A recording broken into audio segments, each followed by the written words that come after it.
Hey, good evening, everyone. It is John C. Morley here, serial entrepreneur, and you have just tuned into IFYL. Thanks so much for the like there, Daniel. Hopefully, you're feeling better.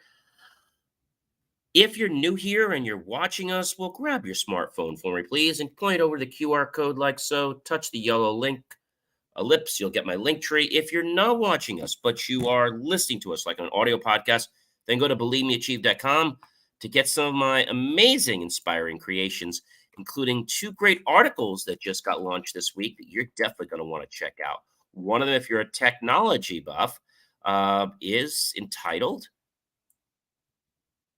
The Four Basic Functionalities of AI, and a fifth one that I'm going to share that no one really talks about, and how and why to unify. All right. So let's get right into this. But before we do, again, I want to thank you for being here, whether you're here at 10:20 at night, 10:20 in the morning, 12 noon, 12 midnight, 4 a.m., 4 p.m., potato, whatever it is. Thanks so much for being here. Really do appreciate you being here. All right. So here's our topic: How and Why to Unify, Series 2, Show 34, Episode number 5. Wow. Second year. We'll be in our third year very soon. All right. So, how and why to unify? We've been talking about this all week, and hopefully it's starting to sink in with you guys.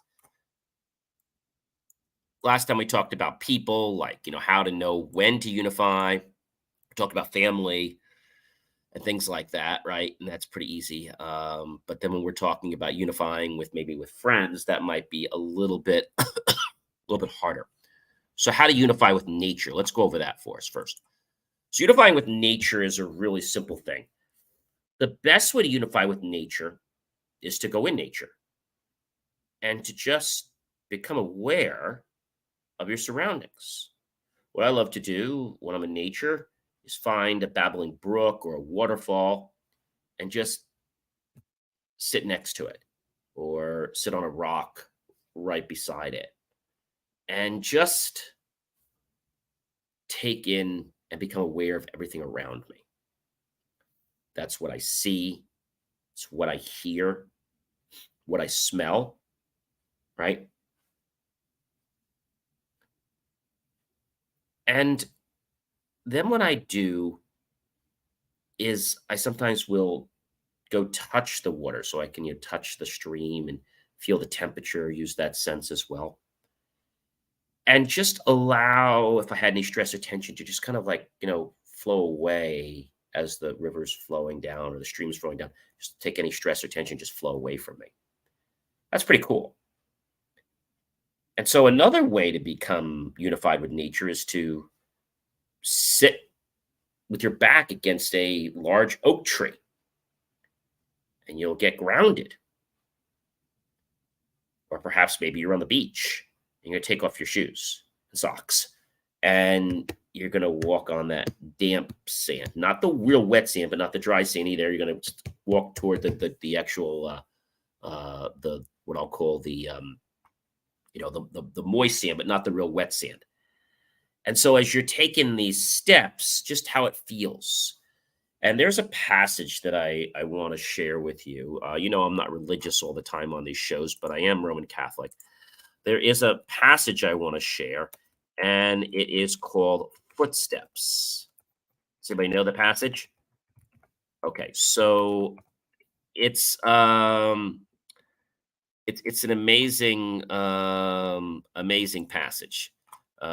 Footsteps and basically and the poem basically. Try to see if you guys remember what this is. It's basically Footprints in the Sand poem, and I'd like to read it for you. The original words to Footprints in the Sand.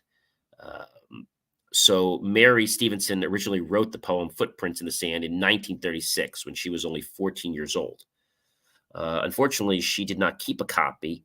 However, in 1984, she found a copy which was dated 1939, tucked away in an old travel case with other poems. Therefore, the record states that the original version of Footprints in the Sand was written by Mary Stevenson in 1939. The poem is sometimes referred to as I Had a Dream. And we all remember Leona Lewis, a British recording artist, recording a song based on the poem Footprints in the Sand. The author of the original Footprints in the Sand poem is Mary Stevenson, 1922 to 1999. And there are other versions of it as well, but I'd like to go and read you the original version of Footprints in the Sand. One night I dreamed I was walking along the beach with the Lord. Many scenes from my life flashed across the sky. In each scene, I noticed footprints in the sand. Sometimes there were two sets of footprints. Other times, there were one set of footprints. This bothered me because I noticed that during the low periods of my life, when I was suffering from anguish, sorrow, or defeat, I could see only one set of footprints. So I said to the Lord, you promised me, Lord, that if I followed you, you would walk with me always.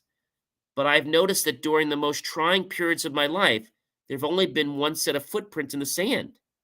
Why, when I needed you most, you have not been there for me?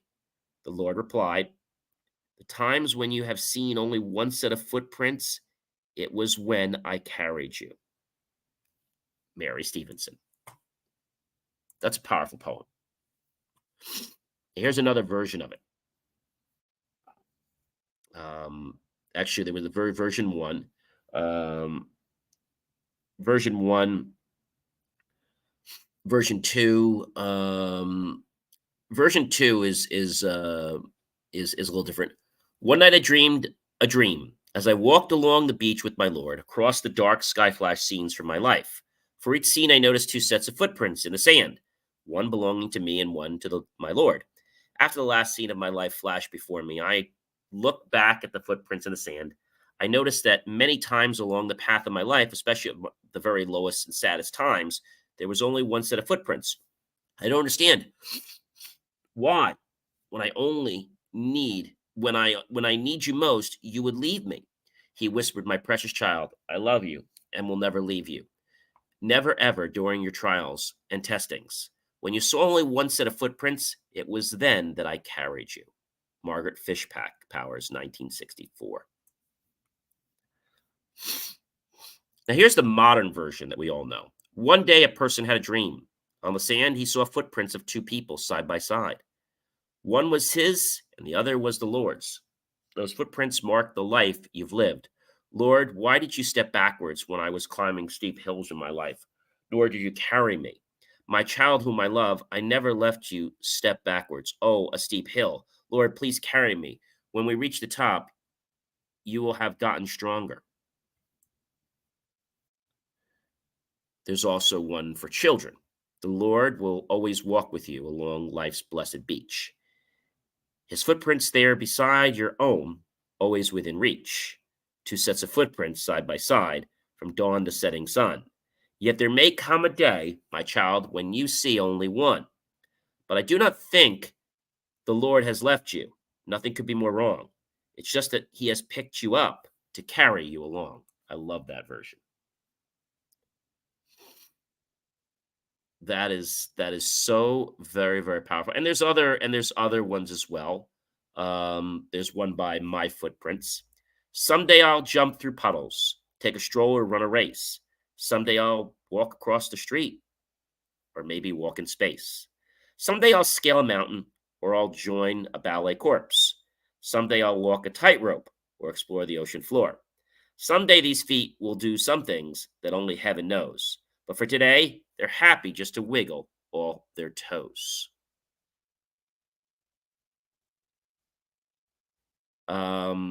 There's another one I want to read you. It's called Footprints of Love. Soft beams of moonlight, snow-covered hills, a brilliant blue sky, and memories of daffodils. A mockingbird's song, an owl in flight.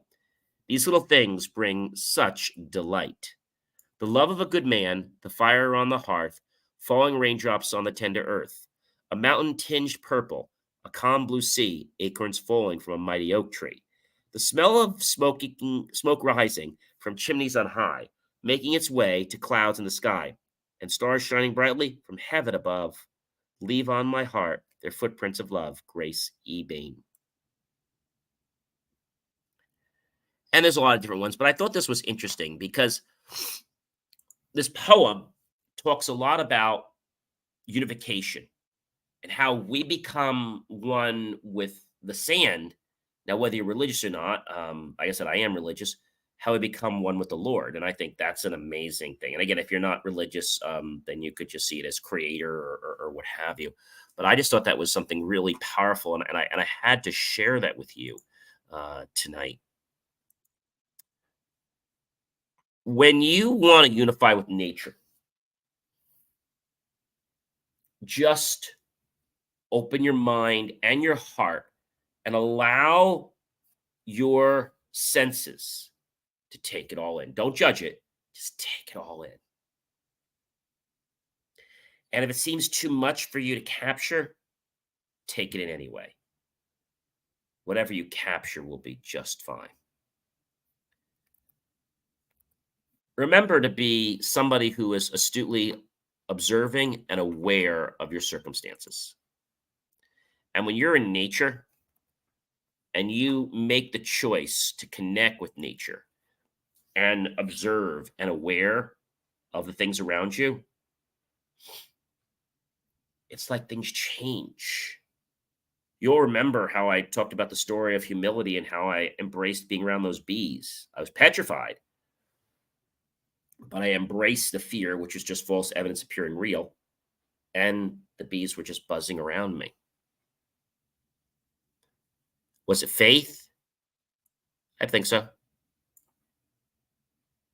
was a bold move, I know. So when you get into different places, it could be on a trip. It could be at a local, I don't know, a local garden or park.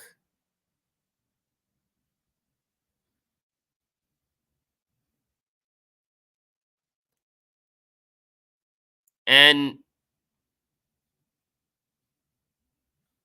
I will tell you that it's our own curiosity, our desire to learn more. Now, don't worry about learning everything in one day. You've got plenty of time.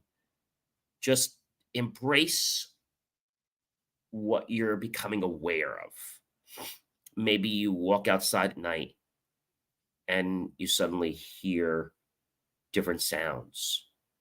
Maybe you hear the crickets, or maybe you hear and see the fireflies.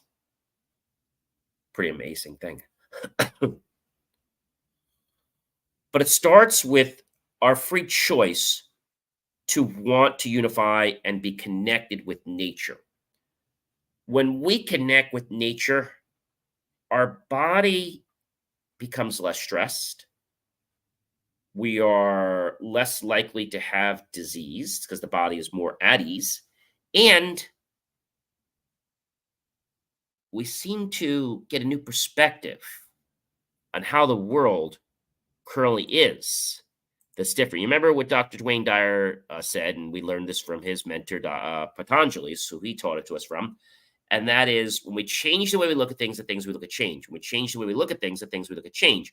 When we change the way we look at things, the things we look at change. Now, what do I mean when I say explore your senses? Well, I mean to probe them. What does the day smell like? How is the temperature? Is it warm? Is it cool? Is there a breeze outside? What's the colors? Is it a foliage set of colors? Is it drab? Does it have dark leaves? Or is there a really rich green grass? Do you see any birds chirping and flying around? Do you? Or perhaps maybe you're just aware of other things that are there. You could be walking and maybe you notice that in the distance, I don't know, you happen to see in the lake, you happen to see a great big alligator that's way out there. So you can just appreciate things. And I think a lot of times, some parts of nature is meant to just be appreciated. But things like the blades of grass, the dirt, the sand, even the mountains. it gives us a certain feeling. Now, I'll tell you this. The first time I ever went skiing, and I got up in those mountains, had the water because, when you get up in those mountains, it's very high. And I remember how grateful I was when I got back to regular ground. Now, not at the ski lodge, but I'm talking about back home because even being at the ski lodge, we were still way up in the mountains and you were still, using a lot of your energy to be able to breathe because you're up high in the mountains, even though you're not up there skiing all the time, but you still were high in the mountains.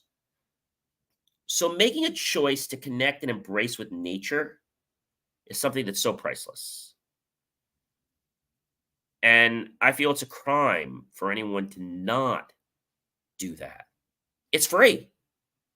You can go outside, you could take a walk, you could just notice different things that might have not been there yesterday. Like maybe today I'm walking and suddenly there's a butterfly and it's a blue butterfly. Yes, there was a yellow butterfly. Maybe there's some dogs, right? Maybe you see some ducks. So it could be a variety of things. So we talked about embracing a little bit with your family yesterday, but embracing with your friends, but embracing with nature is a little different because you might not know what you're going to get, but be open to it anyway. Because that surprise might be the greatest thing that ever happened to you that entire day, and maybe that entire week.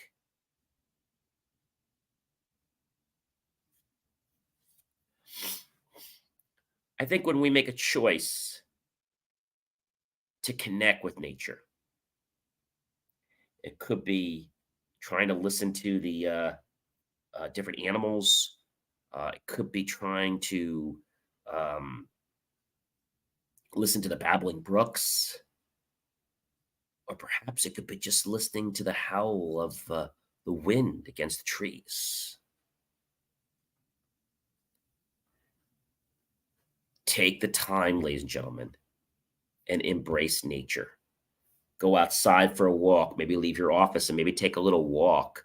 If the place isn't far, walk a little bit and walk for lunch. Just enjoy that break, from the everyday hustle and bustle. Ladies and gentlemen, I am John C. Morley, serial entrepreneur. You know, it has been an amazing privilege, a pleasure, and an honor to be with you this fantastic, Wednesday evening. I hope you'll like, love, support the channel. Comment below, tag your friends, colleagues, and associates. Share this out with everyone on social media.